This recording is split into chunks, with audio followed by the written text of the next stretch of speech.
दोस्तों, स्वागत है आपका हमारे चैनल द यूनिक वर्ल्ड में अकबर और बीरबल की नई मजेदार कहानी। दोस्तों, एक दिन बादशाह अकबर अपने दरबार में बैठे थे। अचानक एक व्यापारी दौड़ता हुआ आया और घबराए हुए स्वर में बोला, जहांपनाह, मेरी मदद कीजिए। मेरे घर से सोने का बेशकीमती हार चोरी हो गया है। मुझे पूरा यकीन है कि चोर मेरे नौकरों में से ही कोई है।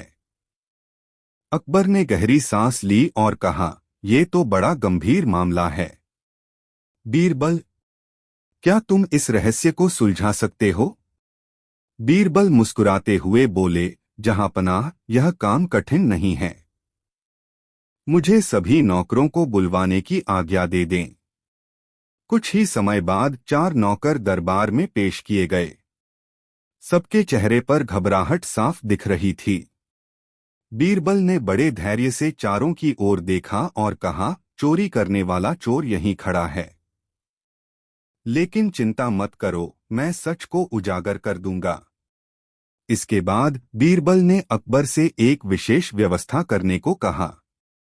उन्होंने एक बड़े तांबे के घड़े में पानी भरवाया और कहा, यह एक जादुई घड़ा है। अब जो भी इस घड़े में अपना हाथ डालेगा, उसकी उंगलियों पर काले रंग के निशान आ जाएंगे और चोर को यह पता चल जाएगा कि वह पकड़ लिया जाएगा। चारों नौकर अब और भी परेशान हो गए। घड़ा सबके सामने रख दिया गया। अब एक एक करके सब घड़े में हाथ डालो, बीरबल ने आदेश दिया। पहला नौकर आगे बढ़ा और घड़े में हाथ डाल दिया। फिर दूसरा और तीसरा भी। चौथे की बारी आई तो उसने झिझकते हुए कहा, मैंने कुछ नहीं किया साहब, मुझे हाथ डालने की जरूरत नहीं है। बीरबल मुस्कुराए और बोले, जहांपनाह, चोर यही है। अकबर चौंक गए और बोले, पर यह तो घड़े में हाथ डालने से डर रहा था। यह कैसे साबित करता है कि यही चोर है? बीरबल ने समझाया, जहांपनाह, मैंने कोई जादुई घड़ा नहीं बनाया। यह तो केवल एक साधारण घड़ा था। लेकिन चोर को डर था कि उसकी उंगलियों पर निशान आ जाएंगे, इसलिए उसने घड़े में हाथ डालने से मना कर दिया। यही उसका अपराधी होना साबित करता है। चौथे नौकर ने तुरंत अपनी गलती कबूल कर ली और कहा, मुझे माफ कर दीजिए जहांपनाह, मैंने लालच में आकर चोरी की थी। अकबर ने बीरबल की चतुराई पर हंसते हुए कहा, बीरबल, तुम सच में गजब के हो। तुम्हारे जैसा बुद्धिमान सलाहकार किसी को नहीं मिल सकता। कहानी से सीख, सच छिपाने की कोशिश में इंसान अक्सर अपने डर से ही पकड़ा जाता है। सत्य हमेशा विजयी होता है। दोस्तों, एक बार की बात है, बादशाह अकबर के दरबार में एक शानदार दावत का आयोजन किया गया। अकबर अपने शानदार खाने के शौक के लिए मशहूर थे और उनके रसोइये लाजवाब व्यंजन बनाने के लिए जाने जाते थे। लेकिन उस दिन बादशाह अकबर का मन कुछ शरारत करने का था। उन्होंने अपने सबसे विश्वसनीय सलाहकार बीरबल को एक मजेदार चुनौती देने का सोचा। अकबर ने बीरबल को बुलाया और कहा, बीरबल, आज मैं तुम्हारी बुद्धिमानी को एक नए तरीके से परखना चाहता हूँ। मैं चाहता हूँ कि तुम ऐसा जादुई व्यंजन बनाओ जिसे खाकर मैं खुद को रोक न पाऊं। अगर तुम सफल हुए तो तुम्हें बड़ा इनाम मिलेगा, लेकिन अगर असफल रहे तो सजा भी तैयार है। बीरबल, जो हमेशा अपनी चतुराई पर भरोसा रखते थे, मुस्कुराते हुए बोले, जहांपनाह, मैं ऐसा व्यंजन बनाऊंगा जिसे देखकर देवता भी ईर्ष्या करें। लेकिन मुझे ये बताइए, अगर मैं असफल हुआ तो क्या सजा मिलेगी? अकबर ने मजे लेते हुए कहा, तुम्हें पूरे 1 महीने तक सिर्फ बिना नमक वाली सादी खिचड़ी खानी पड़ेगी। बीरबल की आंखें चौड़ी हो गईं, लेकिन उन्होंने तुरंत खुद को संभाल लिया। बहुत अच्छा जहांपनाह, मैं आपकी चुनौती स्वीकार करता हूँ। अगले दिन बीरबल एक बड़ा ढका हुआ थाल लेकर दरबार में पहुंचे। अकबर उस जादुई खाने को चखने के लिए बेताब थे। थाल का ढक्कन हटाया गया और उसमें रंग बिरंगे लजीज दिखने वाले पकवान सजे थे। सुगंधित करी, मसालेदार मांस, तरह तरह की सब्जियां और गर्मागर्म रोटियां। अकबर ने खाने का पहला निवाला लिया और तुरंत उनका चेहरा अजीब सा हो गया। उन्होंने कहा, बीरबल, ये क्या है? ये तो बिल्कुल बेकार है। ऐसा लग रहा है जैसे इसमें मिट्टी और रेत मिला दी हो। बीरबल ने शांत भाव से मुस्कुराते हुए कहा, जहां पनाह, मैंने कहा था कि ये खाना जादुई होगा। आपने जो चखा वो निराशा का जादू है। अकबर हैरान होकर बोले, निराशा? इसका क्या मतलब है? बीरबल ने समझाया, जहां पनाह, मैंने ऐसा खाना बनाया जो आपको यह समझा सके कि भले ही कोई व्यंजन कितना भी स्वादिष्ट क्यों न लगे, अगर हमारी उम्मीदें ज्यादा हो तो वही स्वाद निराशा में बदल सकता है। जैसे जीवन में हम हर चीज में परफेक्शन की उम्मीद करते हैं, लेकिन कभी कभी यही उम्मीद हमें सबसे ज्यादा निराश करती है। अकबर ने कुछ पल सोचा और फिर हंसने लगे। उन्हें बीरबल की चतुराई का एहसास हुआ। बीरबल, तुमने मुझे एक सबक सिखा दिया। तुमने फिर से अपनी बुद्धिमानी साबित कर दी। लेकिन बताओ, अब मैं क्या करूं? बीरबल मुस्कुराए और बोले, अब जहां पनाह, आपको इस भोजन का आनंद लेना चाहिए। यह जादुई न सही, लेकिन खाने लायक तो है। और शायद सबसे बड़ा सबक यह है कि हर चीज परफेक्ट होने की जरूरत नहीं होती खुशी देने के लिए।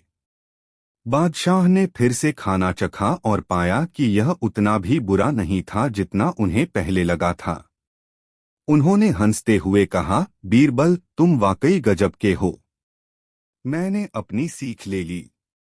उस दिन के बाद अकबर ने हर चीज में परफेक्शन की उम्मीद करना छोड़ दिया और छोटे छोटे पलों में खुशियां ढूंढनी शुरू कर दी। कहानी से सीख, कभी कभी हमारी उम्मीदें ही हमारी खुशियों को खराब कर देती हैं।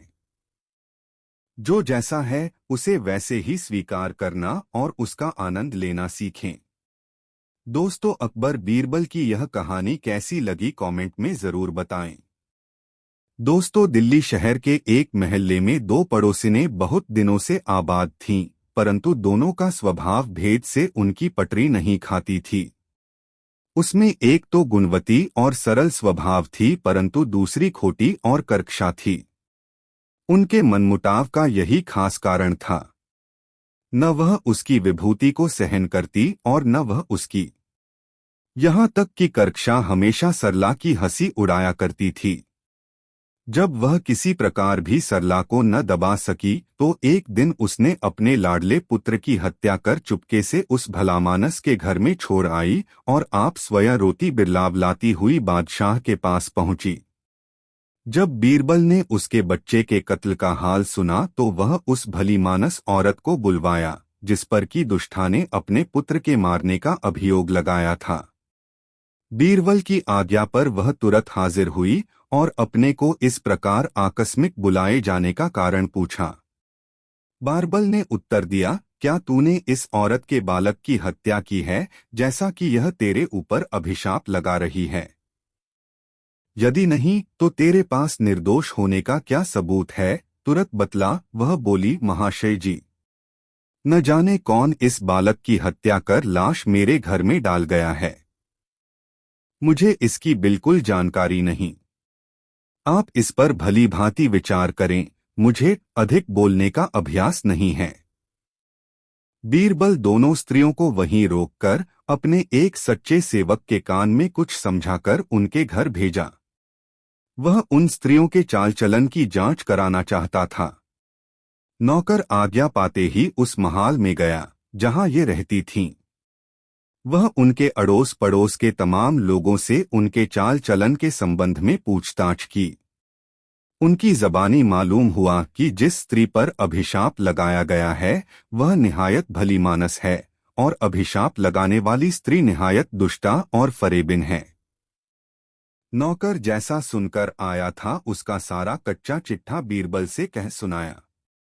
सच झूठ की पहचान के लिए बीरबल ने एक तरकीच निकाली। वह पहली भलीमानस स्त्री को बुलाकर पूछा, यदि तूने सचमुच इस बालक का वध नहीं किया है तो अपना सारा वस्त्र उतारकर एक तरफ अलग खड़ी हो जा। वह बोली, मंत्रिवर, मैं चाहे कल की जगह आज ही मार डाली जाऊं, परंतु मुझसे यह नहीं होने का। मैं मरने से उतना नहीं डरती जितना निर्लज्जता से। तब बीरबल ने दुहशीला यानी दुष्टा औरत को बुलाकर पूछा, यदि तू जानती है कि सचमुच इसने ही तेरे बालक का वध कराया है तो इस सभा के बीच अपना सारा वस्त्र अलग फेंककर एकदम नग्न खड़ी हो जा। वह तुरंत वस्त्र उतार कर फेंकने को उद्यत हुई। उसकी ऐसी निर्लज्जता देखकर बीरबल स्वयं शर्मिंदा हुआ और उसे वस्त्र उतारने से रोका। उसको निश्चय हो गया कि इसी ने बालक का वध किया है। बोरबल ने सिपाहियों को उसे पीटने की आज्ञा दी। उसका दोनों हाथ पांव बांध दिया गया और सिपाही मारने को उद्यत हुए। अब तो दुष्टा स्त्री का होश ठिकाने आ गया और उसने तुरंत अपना कसूर स्वीकार कर लिया।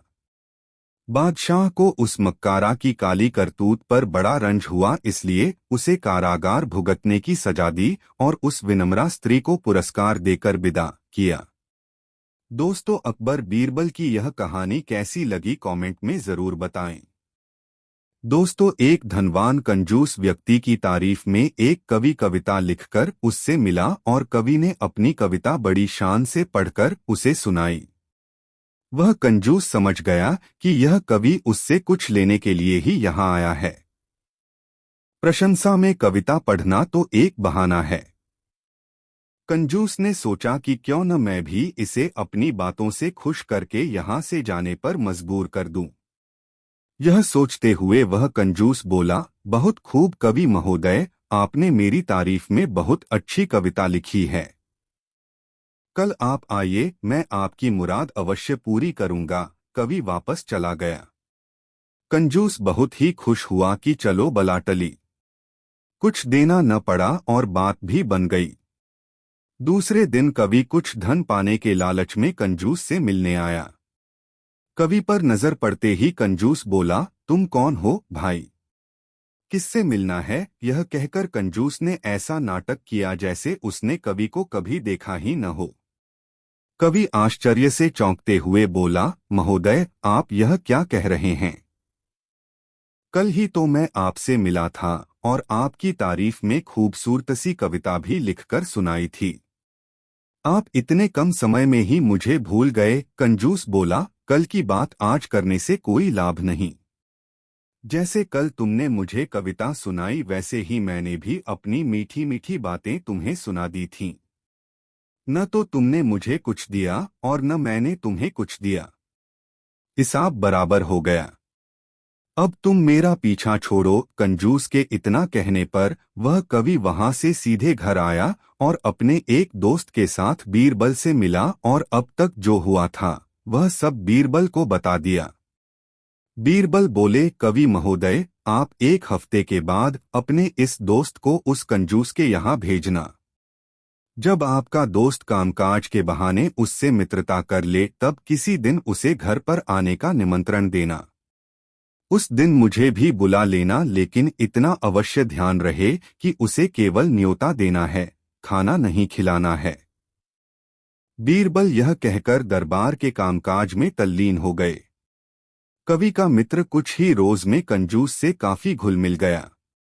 जब मित्रता गाढ़ी हो गई तब एक दिन कंजूस को उस व्यक्ति ने खाने का निमंत्रण दिया।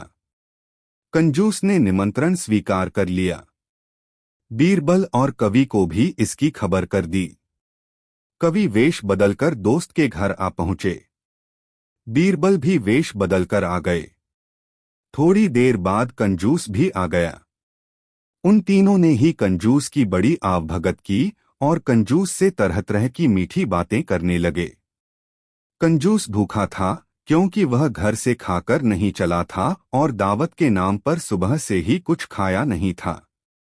जब उसे भूख कुछ अधिक ही सताने लगी तो परेशान होकर कंजूस बोला, अरे भाई, खाने पीने का भी इंतजाम है या ऐसे ही बैठे रहना है?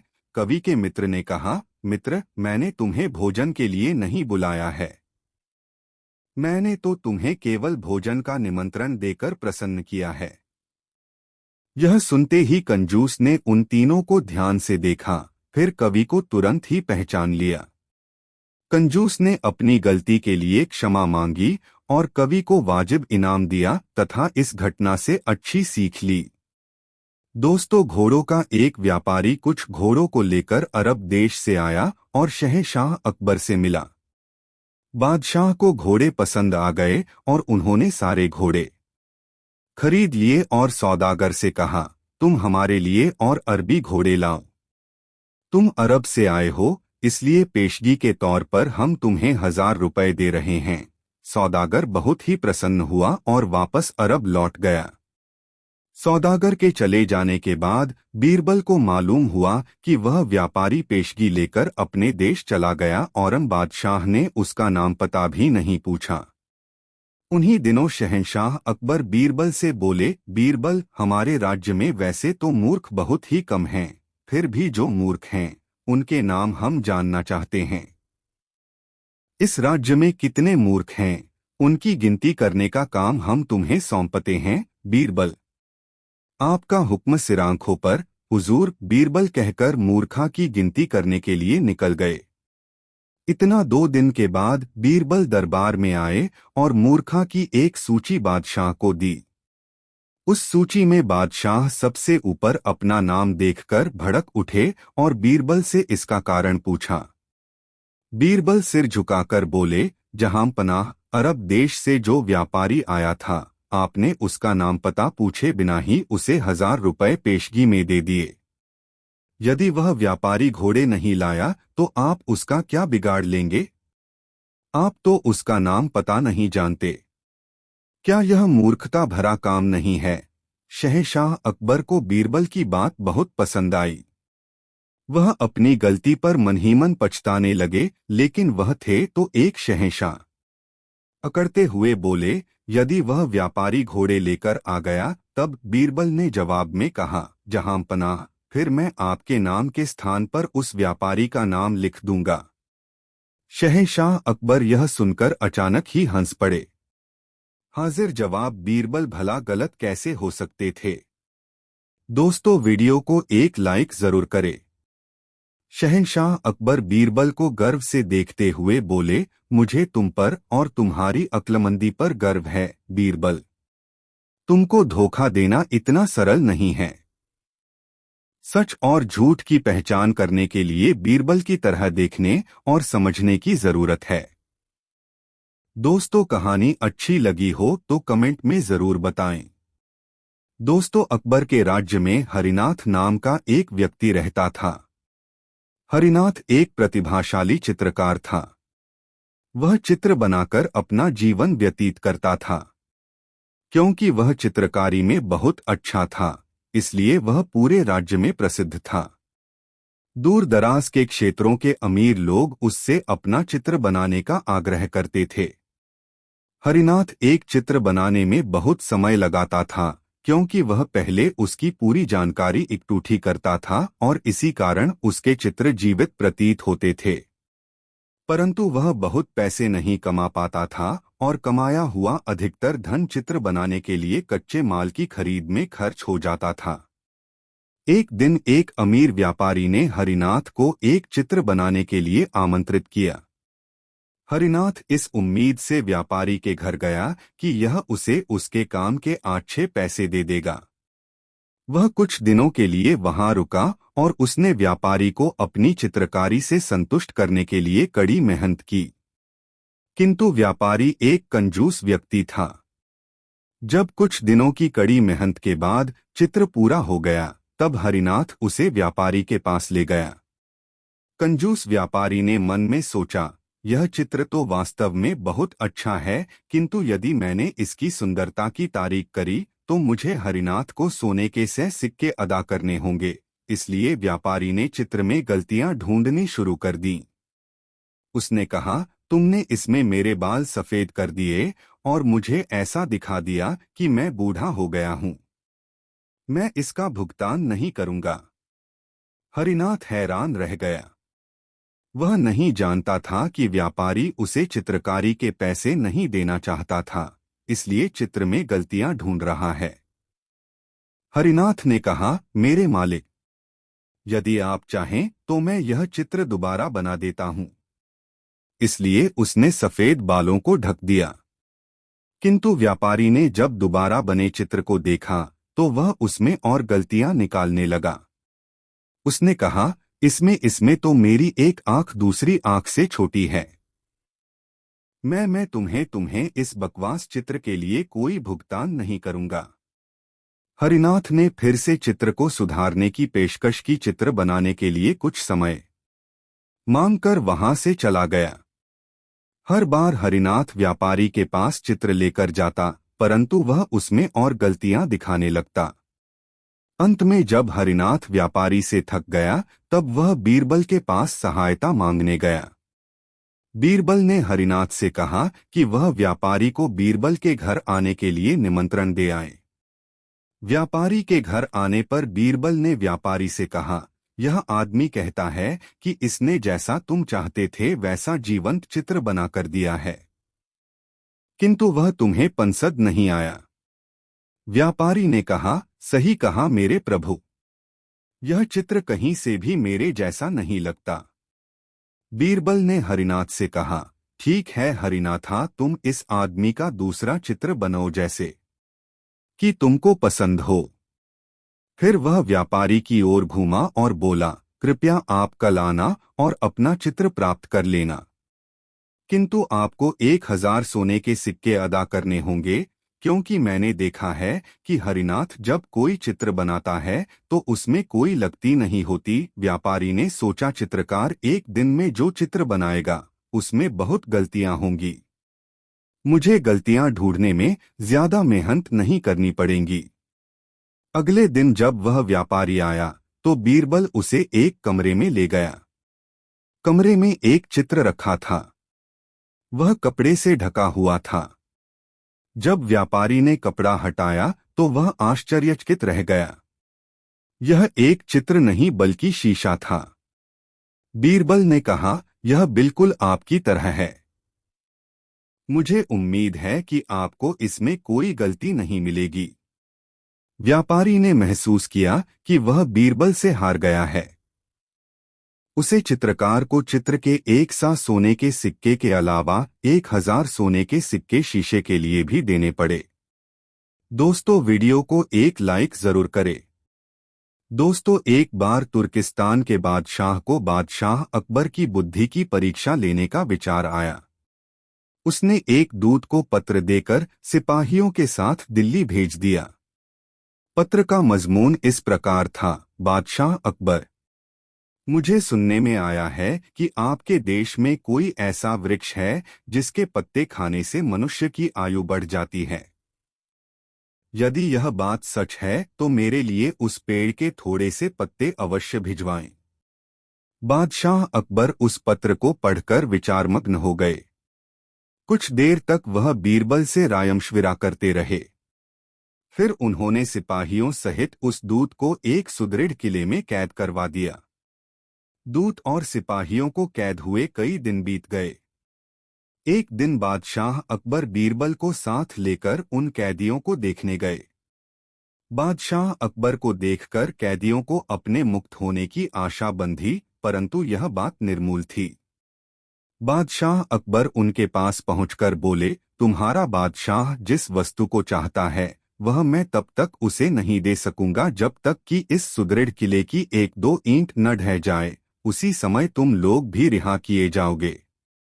खाने पीने की तुम्हें कोई तकलीफ नहीं होगी, मैंने उसका प्रबंध करा दिया है। इतना कहकर बादशाह अकबर चले गए, परंतु कैदियों की चिंता अधिक बढ़ गई। वे अपने मुक्त होने का उपाय सोचने लगे। कुछ देर तक कैदी विचार विमर्श में डूबे रहे। अंत में वे ईश्वर की वंदना करने लगे, या खुदा, क्या हम इस बंधन से मुक्त नहीं किए जाएंगे?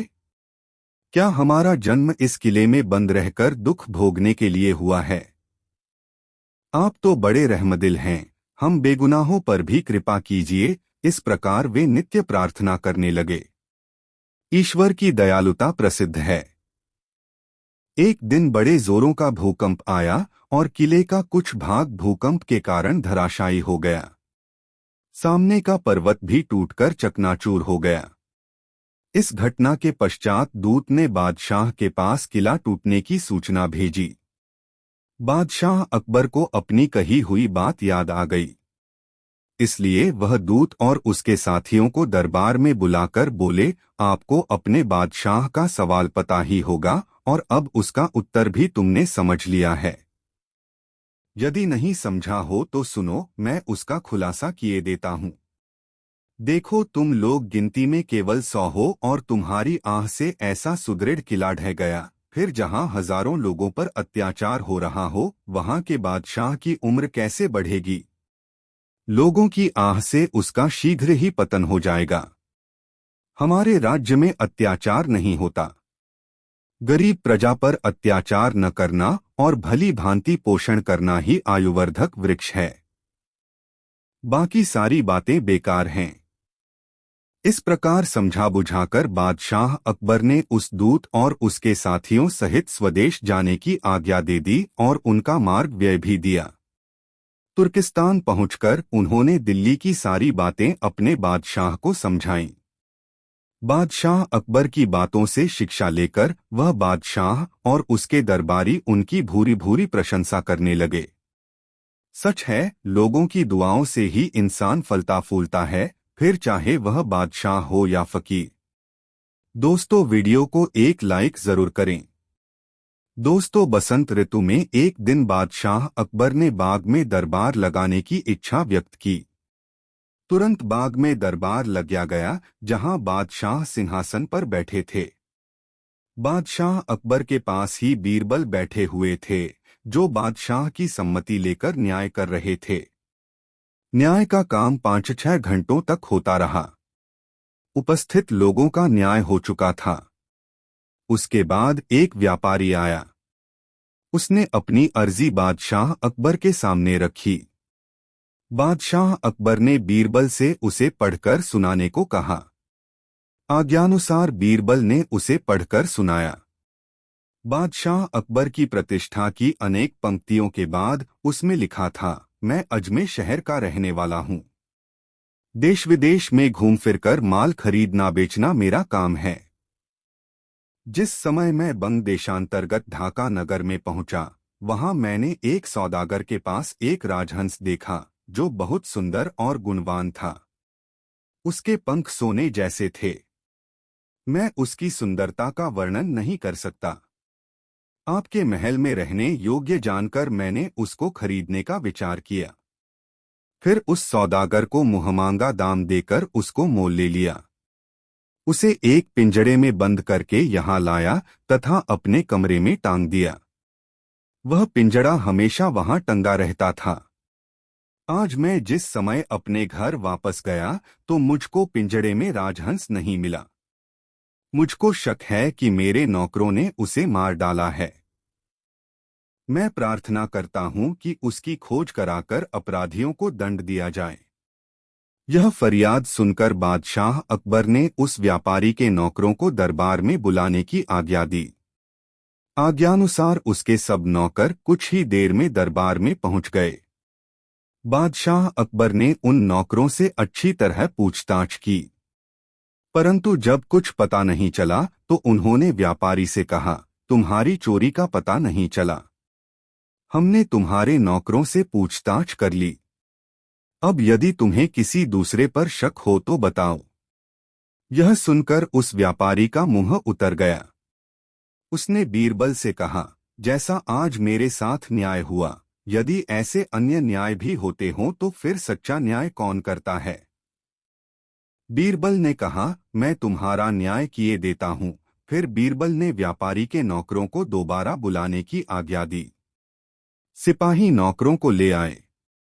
कुछ खोज करने के बाद बीरबल उनकी ओर देखकर बोले, क्यों रे चोर, तेरे मन में क्या विचार है?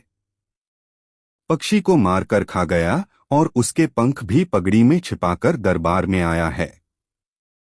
वाह, शाबाश! इतनी देर से तो तूने स्वीकार नहीं किया, परंतु अब बोल, क्या कहता है? बीरबल को इस तरह कहते हुए सभी दरबारियों ने मुना। सौदागर के नौकरों में राजहंस को चुगने वाला भी था।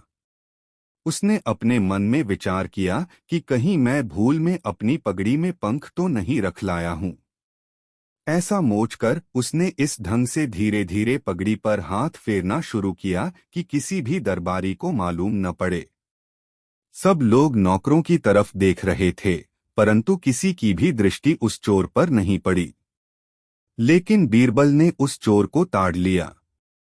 उन्होंने उसके अलावा अन्य सबको छोड़ देने की आज्ञा दी। फिर बीरबल ने उससे अनेक प्रकार के प्रश्न किए, परंतु जब किसी भी तरह उसने चोरी करना स्वीकार नहीं किया तो उसकी पिटाई करने की आज्ञा दी गई। पिटाई की बात सुनते ही उसने डर के मारे तुरंत अपना अपराध कबूल कर लिया। बीरबल की इस बुद्धिमत्ता से न सिर्फ बादशाह अकबर ही बल्कि व्यापारी भी बहुत प्रसन्न हुआ। दरबारी भी बीरबल के न्याय पर वाह वाह कर उठे। दोस्तों, वीडियो को एक लाइक जरूर करें।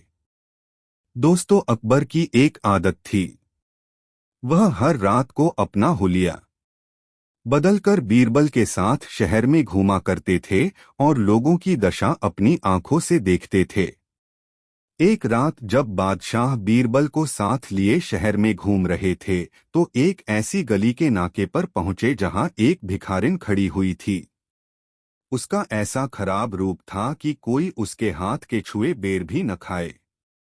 वह गर्भिणी थी। उसको देखकर बादशाह ने हैरानी से कहा, बीरबल देखो, कामदेव की कैसी प्रबल शक्ति है। जिस औरत के पास होकर निकलने से भी घिन आती है, उसके साथ किसने रमन किया होगा। बीरबल बोले, आदमी को जो व्यसन पड़ जाता है वह छूटता नहीं है। जिस तरह भूख झूठे भात और निद्रा टूटी खाट को नहीं देखती, ऐसे ही कामांध आदमी जाति कुजाति रूप कुरूप किसी का कुछ विचार नहीं करता। बहुत से ऐसे व्यसनी देखने में आए हैं जो देखने में बड़े सज्जन दिखाई देते हैं, लेकिन वे गुप्त रीति से गंदी जगह सिर मारते हैं। यह सुनकर बादशाह ने कहा, शायद ऐसा ही होगा, लेकिन क्या तुम इसके प्रेमी का पता लगा सकते हो? बीरबल ने कहा, शायद थोड़ी देर इधर उधर घूमने पर पता लग जाए।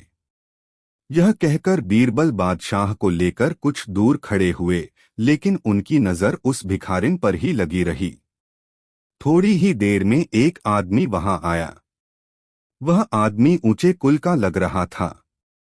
बीरबल ने बादशाह से कहा, हुजूर, लगता है कि इस भिखारिन का यार यही आदमी है।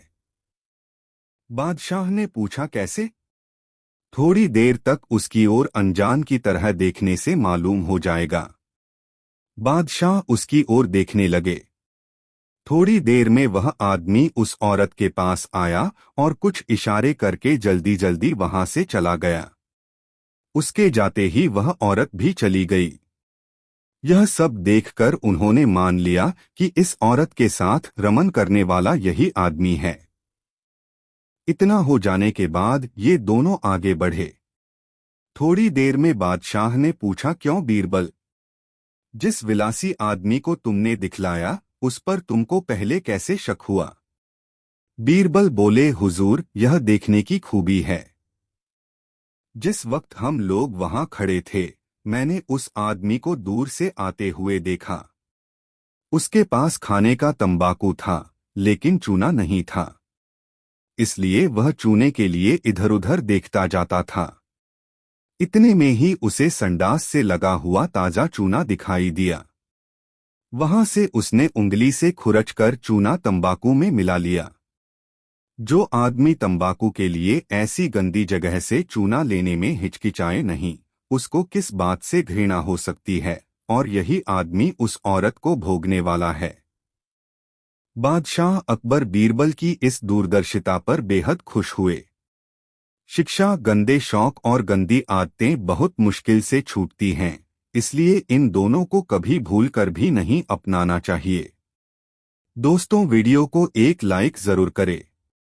दोस्तों, अकबर के दरबार में बहुत से दरबारी थे। उनमें सुल्तान खां बहुत धूर्त था। जब भी मौका मिलता वह बादशाह के कान भरता रहता। वह हमेशा बीरबल का विरोध करता था, किंतु वह यह भी जानता था कि बादशाह अकबर बीरबल को बहुत ज्यादा चाहते हैं। वह दरबार में अपनी हैसियत मजबूत करना चाहता था। वह चाहता था कि उसके बेटे को दरबार में कोई पद मिल जाए। इसके लिए मौका मिलते ही जहांपनाह से उसकी सिफारिश करूंगा। बीरबल की तेज आंखों से यह बात छिपी हुई न रह सकी। उन्होंने सोचा, मैं हर दिन अपने बेटे को दरबार में ले जाया करूंगा और मौका मिलते ही जहांपनाह से उसकी सिफारिश करूंगा। बीरबल की तेज आंखों से यह बात छिपी हुई न रह सकी। उन्होंने सोचा कि सुल्तान खां अपने शैतान बेटे को अपने साथ लाने लगा है। दरबार में खंजाची का पद खाली है। वह इस पर अपने बेटे को नियुक्त कराना चाहता है। एक बार की बात है, दरबार लगा हुआ था। तभी अकबर ने देखा कि सब लोग आ गए हैं। बीरबल अभी तक दरबार में नहीं आए हैं। उन्होंने पूछा, बीरबल कहाँ हैं? उनके पास खड़े हुए सेवक ने बताया, वे अभी तशरीफ नहीं लाए जहांपना। अकबर के चेहरे पर थोड़ी नाराजी दिखाई दी। सुल्तान खां ने बादशाह की ओर देखा और मन ही मन खुश हुआ। उसने अपने बेटे से कहा, बादशाह सलामत बीरबल से नाराज लग रहे हैं। यही मौका है अपनी बात कहने का। वह अपनी जगह से उठा और बादशाह से निवेदन किया, जहांपना, आजकल बीरबल दरबार के प्रति लापरवाह हो गए हैं। उन्हें दरबार के वक्त का पाबंद तो होना ही चाहिए। अकबर ने कहा, लगता है उन्हें सबक सिखाना पड़ेगा। सुल्तान खां ने उनकी हाँ में हाँ मिलाई और बोला, जी जहांपना। इस पर अकबर ने सुल्तान खां से कहा, सुल्तान खां तुम ही कोई तरीका बताओ।